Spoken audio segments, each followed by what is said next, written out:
Each time we come, we say, will this be the last? And they keep on inviting us, and we keep on coming. This is kind of like a second home to us, and we love it, and we enjoy being here, and thank God for it. But things are difficult out there, aren't they? They're dark, and I don't think the pulpits ought to ignore that. I don't think we should just go on like everything's always like it's been. You remember when they were talking about in 1 Thessalonians about Jesus coming back? They said, oh, no, he's coming back. It's just always been like it's been. It seems like things are crashing in on us. It really does from all sides. America doesn't seem exempt from all the turmoil that's been going on in the world for quite some time. Even the point of suffering and persecution of believers. And so we know what we hear about Afghanistan. My heart goes out. And so today I want to preach a message called An Enduring Faith. We like the faith that delivers us. Now, we do are delivered from sin. But we live in a fallen world. And sometimes that deliverance from this fallen world does not come in the way of safety and security. It comes in the way of persecution and even death. And so we need an enduring faith. With that in mind, take your Bibles, if you would, and turn to Hebrews 11. I know you know it's the Hall of Fame of Faith. We hear about Abel. We hear about Noah, Abraham, Sarah, Moses. All of these in the first few verses of the book of Hebrews through verse 29. But then you come to verse 30 through 40. It's like he escalates it. I would say a crescendo. And, crescendo musically is waiting for the last big moment. Well, I think Hebrews 11 is that way. And let me read, if you would, verse 30 and following. By faith, the walls of Jericho fell down after they were encircled for 7 days. By faith, the harlot Rahab did not perish with those who did not believe when she had received the spies with peace. And what more shall I say? For the time would fulfill me to tell of Gideon and Barak, Samson and Jephthah, also of David and Samuel and the prophets, who wrought faith, subdued kingdoms, who through faith subdued kingdoms, worked righteousness, obtained promises, stopped the mouths of lions, quenched the violence of fire, escaped the edge of the sword, out of weakness were made strong, became valiant in battle, turned to flight the armies of the aliens, women even receiving their dead raised to life again. Now, if we stop there, we would have all this business that we've heard, name it and claim it. In other words, everything would be smooth, everything would be roses. We may go through difficulty, but we know, man, we're going to come out of this smelling good. We're going to be delivered. But the Bible doesn't stop there. It continues. I want you to underline, if you underline in your Bible, the next word, others. Others were tortured, not accepting deliverance, that they might obtain a better resurrection. Still others had trial of mockings and scourgings, yes, and of chains and imprisonment. They were stoned, they were sawn in two, were tempted, were slain with a sword. They wandered about in sheepskins and goatskins, being destitute, afflicted, tormented, of whom the world was not worthy. They wandered in deserts and mountains and dens and caves of the earth. And of these, all of these, and all these, that means from verse 1 all the way through what we've read, all of these, having obtained a good testimony through faith, did not receive the promise. God, having provided something better for us, that they should not be made perfect apart from us. I don't know about you, but have you wondered why some people are just healed amazingly and others are not? I had two friends, I was their pastor, they lived side by side on the same street, and both of them came down with cancer close to the same time. One was leukemia, another kind of cancer.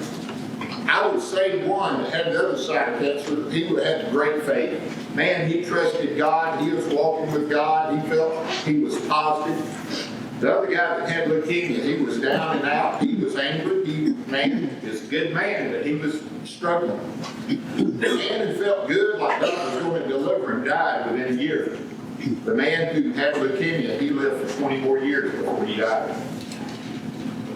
Was one of them of greater faith than the other? That's not what this passage is teaching. That others has the idea, and like I said in verse 39, all these, same faith that delivered some, let others suffer even in death. We don't know which way it's going. Right now in Afghanistan, we've had believers that have been delivered. The Nazarene Fund, I don't know if you've heard about that or not, but they've delivered 5,100 Christians that they know that were in Afghanistan, and they've got them out. Others are staying there. Some forced to stay because they can't find a way out. Others are choosing to stay in Afghanistan for the witness of Jesus Christ, most surely knowing they'll die. And they're choosing to stay. I don't know what that does to you. It amazes me. It grips me deeply. So what is this? What is this? Why? Why could this happen? How did it happen? I want to give you two things today, and it's real simple. One is, the Bible says you need to be prepared. And he says the way you do that in the book of James, and I just want to look at that. James chapter 1, verses 2 and 3. I just want to read it. That's just 3 or 4 pages over from Hebrews 11. My brethren, count it all joy when you fall into various trials, knowing that the testing of your faith produces patience. Count it all joy. Y'all help me out. Count it all joy. When you do what? When you face various multicolored trials. Black Friday, a Blue Monday, a terrific Tuesday. It may be terrific for some. You remember what it says? It says, weep with those who weep, rejoice with those who rejoice. It didn't say if you're rejoicing, if you're weeping. It just said you do that. So here, we count it all joy. Now, what's important about this joy? It doesn't say count it happy. It didn't say be glad. I think it's best illustrated. Psalm 118 talks about verse 24. This is the day the Lord has made. We've heard of that. Now, we claim that on every day, and God has made every day. But if you look at Psalm 118 in the context, it's talking about the day Jesus hung on the cross. But notice what it says. This is the day the Lord hath made. Rejoice and be glad in it. Now, why didn't God just say rejoice? Or why didn't God just say be glad? Because rejoicing and gladness are different. Just like joy and happiness are different. You see, rejoice is doing it on the inside. Gladness is expressed outwardly. And we have the joy. Now, this verse in James chapter 1 doesn't say, be glad when you fall into various trials. It doesn't say, be happy when you fall into various trials. He says, count it all joy. Have an inward peace that God can only give. You remember when Jesus calmed the storm? He was in there resting after a rough day, and the fishermen and everybody else was on the outside, and the storm came, and they were fighting for their lives, they thought. And they woke Jesus up and said, Jesus, do you not care that we perish? Jesus walks up there on the boat, and he rebukes the storm, and then he utters these words, peace be still. And all of a sudden, there's a calmness. Now, I'm picturing it the way Bert Harper pictures it. I'll find out when we get to heaven how it really was. But I believe there was peace just around the boat. But I think they could see good enough that the storm was taking place way out there. Isn't that what God does with our peace? In the midst of the storm, He gives us peace, but the storm keeps raging. Have you noticed that? It still hurts. COVID is still going wild. We heard that. You know? But we can have the peace of God in our hearts. We don't have to walk around in fear. We be cautious. Be careful. Fist bump. Just don't head bump. But no fear. And so here he is saying, count it all joy. The word means reckon it so beforehand. Now here's how you got to do it. On the little things that you have to deal with, if you will count it all joy, depending on the Lord. When the big things come, you've practiced up for it. You're ready for it. Pets. If a family can, I believe they ought to have pets. And I believe they ought to let death take its course with some of them so that children can experience sadness and hurt over. It hurts, I know. But then when the big things come, the bigger things come, you've had the opportunity to put in them. Y'all catch how that works? It works that way with joy. Count it all joy. Reckon it joyful when it's difficult and hard. And it is a big issue, but it's not as big as it's going to get. Can I tell you it gets bigger as you get older? Yes, it does. Used to, I didn't worry about having to get up in the morning. Now I have to, push my head. I used to eat anything and everything. Now I have to watch because of diverticulitis. Well, I was taking care of it last night. They took me to a place and they tempted me with strawberry shortcake. I hadn't had dessert in a while, but I said yes. It was as good as advertised. And then a honey bun with ice cream on it. That was my breakfast when I was going to college. And man, anyway, thank you, Jason and Blaine, for taking us. We enjoyed it. But we have to watch it very carefully as you get older. Things get bigger. The loss of parents. The loss of children. That's got to be most difficult. Grandchildren. Listen. God counted all joy beforehand. And that's what he's referring to. And because you're going to be called to trials. We live in a world where we're not exempt from difficulty as believers. I think you as a believer has it more difficult than non-believers. Amen. Okay, let me give you real quick.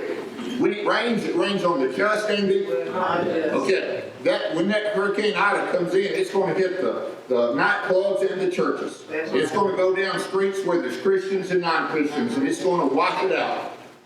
Okay? We live in a fallen world. We also reap what we sow. As a man sows, shall he also reap. When you reap what you sow, if you do something wrong, sooner or later, it's going to come up. Amen. You're going to have it, whether you're saved or lost. Those things are going to happen to you. But then as a believer, you're saved and God disciplines you. When you get out of line, he has to use pain to get you back in line.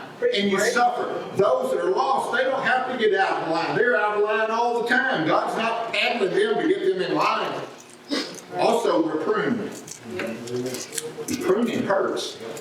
Man, they cut the grapevines back so they would produce what? Fruit. Jesus said, I prune you so you'll produce fruit, and I prune you even more so you'll produce more fruit. And then I prune you even more so you'll produce much fruit. I mean, that's four, and people think there's a fifth, and I'm not going into that.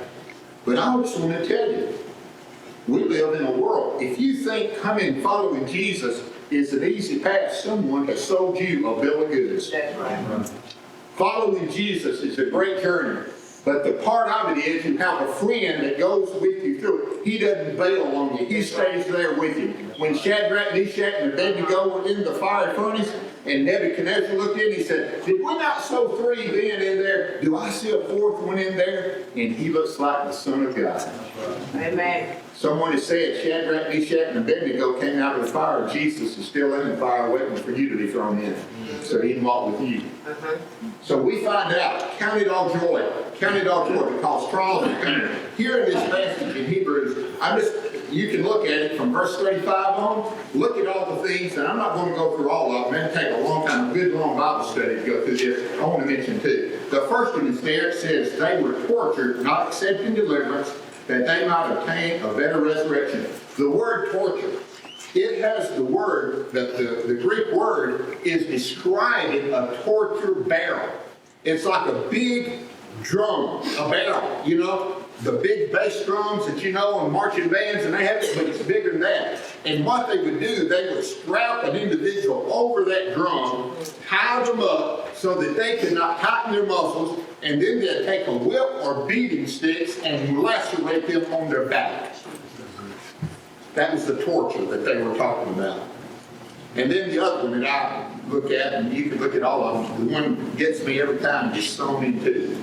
It's the idea of being put in a log and then sewing that log in two and your body being sewn in two. We think that's the way the prophet Isaiah got it. Most people believe that's exactly talking about Isaiah, because remember it says he delivered some of the prophets and what great things they did, but some of the prophets died horrible deaths. Isaiah was one of them. So you see, God says, count it all joy and be prepared for difficulty. Jesus said, in this world, you're going to have tribulation, you're going to have heartache, you're going to have difficulty. It's going to be a part of your life, and you need to be ready for it. They did not accept deliverance. In other words, they said, if you'll repent and renounce Jesus Christ, we won't beat you. That's what's taking place in Afghanistan right now. All except they do that, and then they beat them anyway and kill them anyway. But they want them to denounce their faith. We say, well, that's over there. I just want to tell you, we're living in a world. James Madison University in Virginia, their freshman class, they're introducing them the introductory of oppressors. Guess who's listed as oppressors? Christians. They teach in critical race theory. If you're white, you're automatically biased. You're automatically a racist. They're teaching that. They're oppressing it. I just want to tell you, this is the world that's coming our way. They've been woke. I don't know what they've been woke to, but it is scary. It is really scary. We have photographers and bakers that have been placed out of business because they refuse to take pictures and bake cakes for so-called same-sex marriages. Amen. And they took them to court and took everything they could away from them. That's the world we're living in, even in America. But in Afghanistan right now, our brothers and sisters, some of them have been delivered. Others have chosen to stay there. Others. Now, how can they do it? First, I said they do it by counting all joy. That's the first way. The second way, they compare the sufferings now to the glory that is to come. That's right. Romans 8:18. If you don't know it, you need to know it. You need to write it down and read it. Listen, the sufferings of this present time are not worthy to be compared with the glory that is to be revealed to us. Notice the word sufferings is plural. Plural. The sufferings, and they were living in the Roman Empire where Christianity was an illegal religion. They were living in a world where the Jews was trying to kill them. The Roman government, in most part, would come to the place where they would kill them. That's the world they were living in. And I hear people say, man, I wish it was like it was in the early days of the church. I'm not sure you do. You know, we in America has had a blessing for over 200 years thanks to the founding fathers. Those founding fathers that had within them a desire for governments to be by the people, for the people. And it's protected us for years and years and years. And we've grown a little bit, no, I better rephrase that, we've become a whole lot complacent. We have taken it for granted, thinking it will this way and it will always be this way. Remember what they said, Ben Franklin, they asked him when he came out with the Constitution, they said, what have you given us? And he said, a democratic republic if you can keep it. And it is keeping it. And so why would I bring that? Because of the liberty we have in Christ. But we've got to be ready. We've got to be ready to present ourselves suffering, willing to suffer. Jesus said in Mark 8, verses 34 through 38, take up your cross and follow me. Take up your cross. The cross is a part of our lives, Christianity. He said, take up your cross. I've heard many people preach on that. What is your cross? What cross are you bearing? I don't know a lot about it, but I know it was an instrument of death. That's what I do know. It was an instrument of death. They had been put prisoners, plus Jesus, the one that was not, should have not been a thief, wasn't a robber. He was the Son of God, placed on the cross. It says, take up your cross. In other words, here's my interpretation, Jason. Yours may be completely. Reckon yourself dead for Christ. In other words, you've been given a new life. You've been bought with a price. Therefore, glorify God in your bodies. So take up your cross. It's an instrument of death. Die to self. You need to be like Jesus. Not my will, but your will be done. That's what we're living in, and we've been so selfish. And I use that pronoun collectively. We. It's been easy. It's been great because we lived in this freedom. A man that Jan and I met several years ago named Joseph Son. I may have referred to him when I was here before. He probably had as big an impact on our lives in the shortest period of time anybody we've ever met. Of all the people I've met, he's reminded me of Jesus more than anyone. Joseph Son was from Romania. It was during the time of the Iron Curtain, and they were under communist rule, and he was preaching in a rally. And he would preach Christ and preach the liberty. And the KGB of Romania, whatever they call that, would come and arrest him. They'd put him in jail. They would beat him. They would interrogate him. They would deny him sleep, and then they'd release him, and he'd go back and preach Jesus again, over and over again. They did it over and over again. You can read about his story in Chuck Colson's book, The Body, if you ever get a hold of that book. I forgot what chapter, but you can find it. He even had a 12-year-old daughter, and he taught her that she might be a martyr for Christ. Because he said, if they can't get me to recant, they may come after you and say, if you don't recant, you're going to kill your daughter. He prepared his 12-year-old daughter to die for Christ. But they couldn't. They were afraid to kill him because he'd become a martyr. And he'd become a hero, bigger than he was. So they exiled him to America. He goes to Wheaton, Illinois, starts preaching, and they get him on the radio, so he preaches to all of Romania, not just Moravia. And if you read the story about the Iron Curtain falling, the Communist curtain falling, you read about Romania and you'll find out the difference that the church made in Romania, mainly because of Joseph's son. But Joseph's son would suffer. And he said this, now I hadn't gotten over it yet. He said to live the real Christian life, it's harder to live the real Christian life under prosperity than it is persecution. He said because the Christian life is not a lazy thing. It's not something that's easy. It's hard. It's difficult. And under persecution, you get it. So you see, our friends, the Christian friends in Afghanistan, they've gone through difficulties. They've gone through, they know what it is. And now those that are staying, they're staying, know that difficulty is going to get worse. But guess what? Because they counted it all joy and compared it to the glory that was going to wait on them when they were going through this kind of persecution, now that they're going through this kind of persecution, they're ready. Y'all see how that works? They're ready, and they're counting it all joy to come to. We need to expect persecution. In this world, you will have it, he said. But what do? Our God's able.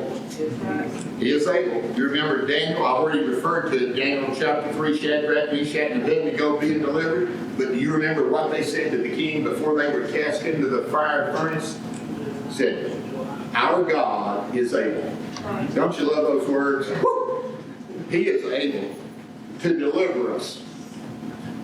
But if he chooses not to, we're still not going to bow down to you, O King, because it's really out of your hands. It's in God's hands. Because I'm adding this, we've been bought with a price.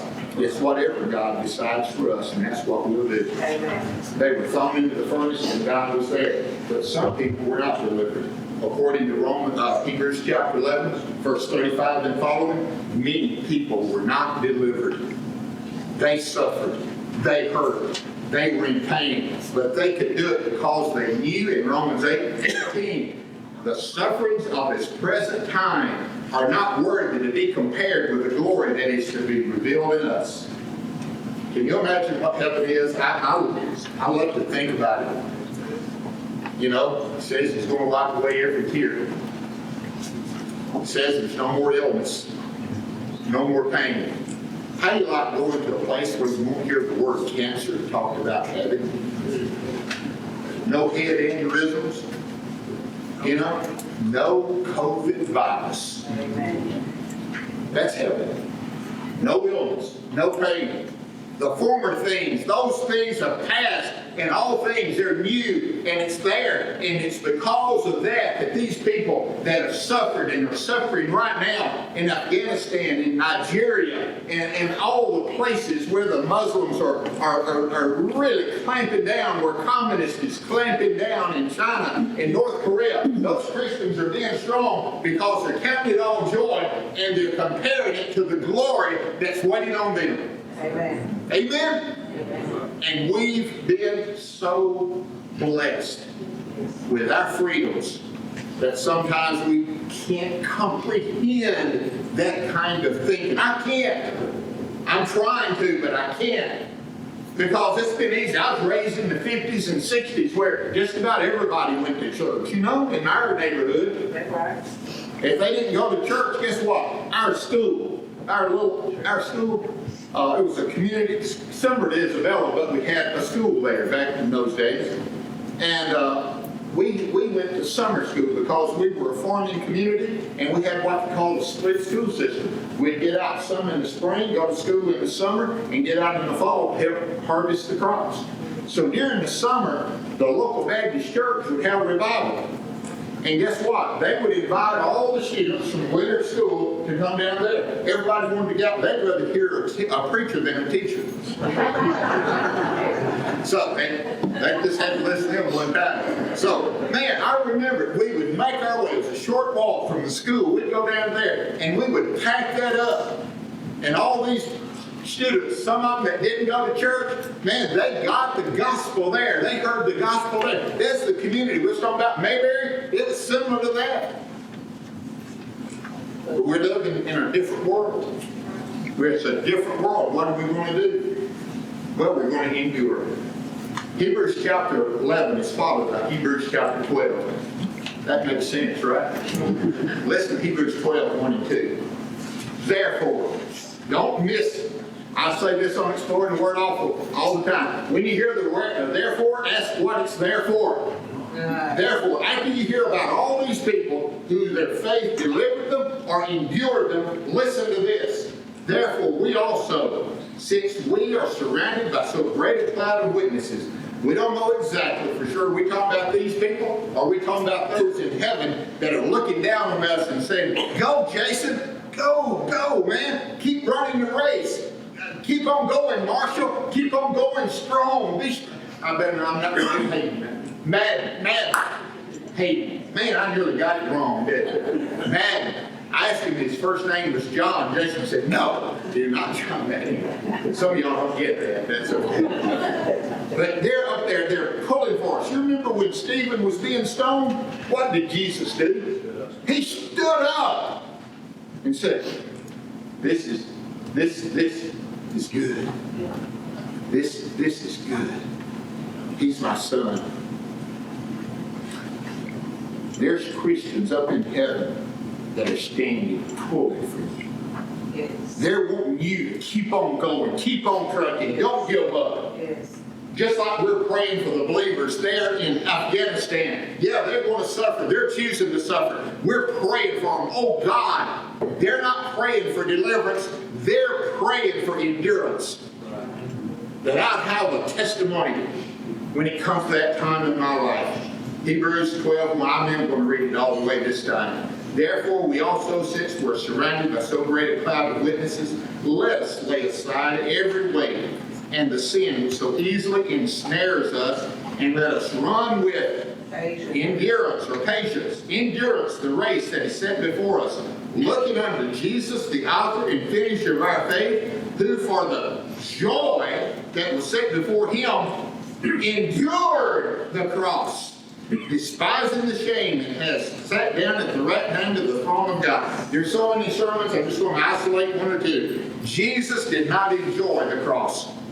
He endured the cross for the joy to have you as his child. Amen? Amen. That's what Jesus did for you. Every single one of you, he did that for you. I love that song. When Jesus was on the cross, I was on his mind. Now, I can't comprehend that. I can't keep up with 3 or 4 people, much less all the people in the world, but Jesus could. He endured the cross. Now, how does that happen? I want to finish with a story. I think it'll put it in a capsule of what we're to do and keep on going. We trust Jesus. We don't give up. We don't recant. The Afghan Christians that are still there, they pray that they will not recant, that they'll suffer and they'll die in faith. In the name of the Lord. Jen and I were in Washington, D.C. at a meeting that we had to go to for AFA a few years ago. Our oldest grandson, Jude, went with us. And we stayed in a hotel that was real nice, but next to it was a fire department, Washington, D.C. Fire Department. And we noticed it had a museum on the second floor, part of the first floor. So Jude hadn't got to do very much, so we decided we'd take this tour with him. And so they took us in. This man came, a retired fireman, and he gave us the tour. He showed us the equipment that they used to use. He told us a lot of things about where they'd have the stations. He saved the best for last. Took us down on the bottom floor, and they had an old fire wagon, you know, the kind that was pulled by the horses. And he showed us that, showed us how heavy it was. And they had 3 horses that would pull those. Well, in the 1920s, they were changing from the horses pulling those fire engines to being motorized. And in 1925, they retired the last 3 horses, the fire engine horses. Their names was Gene, Barney, and Tom. That's the name of the horses. Now, they had retired horses earlier, and usually what they'd do, in place of pulling a fire water truck to put out fires, they put them on garbage detail. In other words, those horses, they were still being used, and they pulled the garbage wagons to D.C. that they'd be loaded on. Now, that worked real good until a siren went off. and then those horses, man, they were trained to head toward the fire, you know? And so they decided they wouldn't do that for, you know, Gene and Barney and Tom. They were the last 3. So they took a big collection, and they put them on the outskirts of Washington, D.C., where there was a pasture and a barn where they'd be taken care of. They had plenty of money to do that as long as those horses would live. Well, Gene died in 2 years, left Barney and Tom. It wasn't long, I think about another year that Barney died. But Tom, who was the youngest and strongest, was still living. And during his lifetime, Washington, D.C. grew. And it was not just in the outskirts where the pasture was. Now they had built a lot of businesses and homes further out from D.C. And they were covered by the fire department of Washington, D.C. Well, one night, Tom was still living. They had a big fire on the other side of the pasture where, you know, they would go past the pasture where Tom was staying. And so the next morning, the caregivers went out to take care of Tom like they did every morning, feed, check him out and see. And they found Tom in the corner of the pasture closest to where the fire was. And it was a big fire. So about 4 fire engines had gone by that pasture heading to the fire. It was so big, they didn't have 2, they had 4. And they went by. And they started to look at what had happened, and they could see the tracks and everything that had happened, and they started talking to the fireman that was, you know, going to the fire. What had happened, every time one of those trucks would come by, Tom, still living that fire truck, fire engine horse, he ran as fast as he could from one end of the pasture to the other. They'd go on by, but then they'd hear another truck coming. And he'd go back over there and wait on it. And when that fire truck came, he ran as fast as he could to the corner and have to stop. He did that 4 times. He was older now, put a lot of stress on his heart. And he died from a heart attack. Right there in the corner. I heard that and I said, They may have taken the fire engine away from Tom, but they didn't take the fire out of Tom. That's right. Don't let this world burn your love for the Lord up. Let that fire ignite in you and grow and big so you don't rust out. You may burn out, but don't you rust out. Stay strong. Why would I preach this sermon? Because we know what's taking place in Afghanistan, right? We know that.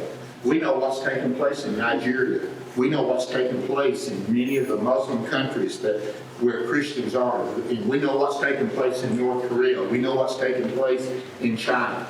Christians they're under the gun. They're being imprisoned. Many being killed. Is it coming our way? I don't know. But I am saying right now, on these small things that are difficult and hard, I'm going to count it all joy. So that when the big comes, I can count it all joy. Also, when I'm over here uncomfortable with what people are saying, what the government is doing, what the media is doing, what others are saying, and I compare it to the glory that's waiting on me, when I get over here and my life is threatened, when I get over here and life seems like it's about ready to go and they're putting it on us, I'll compare it to the glory that's waiting on me. That's right. And it starts by trusting Jesus as Savior. Amen. It doesn't start by saying, okay, I'll be a Christian. No, it starts by saying, Jesus, I'm lost. I can't bring anything to you that's worth anything for you to save me. So I just surrender my life because you died on the cross. You rose again. Father, come into my life. Forgive me my sin. I'm ready to walk with you the rest of my life. I'm yours. And then you get on that journey. David Chapman, Curtis Chapman. That's it, isn't it? Yeah, Stephen, thank you, man. Had David on my brain. Stephen Curtis Chapman, his song, The Great Adventure. You know what it says? Saddle up your horses. Amen? Get ready to ride. Get ready to go. Keep that fire burning in you so that when the time comes and things are hard and more difficult than you could ever dream or think, we'll know He'll never leave us. He'll never forsake us. He won't leave us alone. But for the joy that He has set before us, we endure because of the comparison of what we're suffering and what Jesus has for us laid up there. We endure. Endure to the end. Amen? Amen. I don't know about you, but I've signed up as best I can. I don't know for sure what's going to happen out there, but I know what's happening right now, and I'm going to try my best to count it all joy and compare it to the glory that He has waiting on us. Would you join me? First of all, make sure you're saved. If you haven't been saved, do it today. Listen, heaven is real. Just as heaven is real, hell is as well. Trust Jesus, follow Him, and endure with Him. Let's bow our heads and pray. Father, I thank you. I pray that this message has struck home with us today. It has with me. And Father, I pray that you would just touch that life, that person. It may be a child, it may be a teenager, it may be a young adult or an older adult. They've never trusted Jesus as Savior. I pray right here, right now, that they'd just lay their life out before you, Father, and say, oh God, I ask you to come into my life. Forgive me of my sin. I surrender my life now and forever unto you. Save me, Lord Jesus. I pray that someone would do that. And those of us that are saved, those of us that's been saved for years and some for not as many years, I pray that we would count it all joy when difficulty comes, that we would compare it to the glory that's waiting upon us with the sufferings that we have now, and that we would endure the hardship that as a good soldier would do. Father, touch our lives. Have your way. In Jesus' name, amen.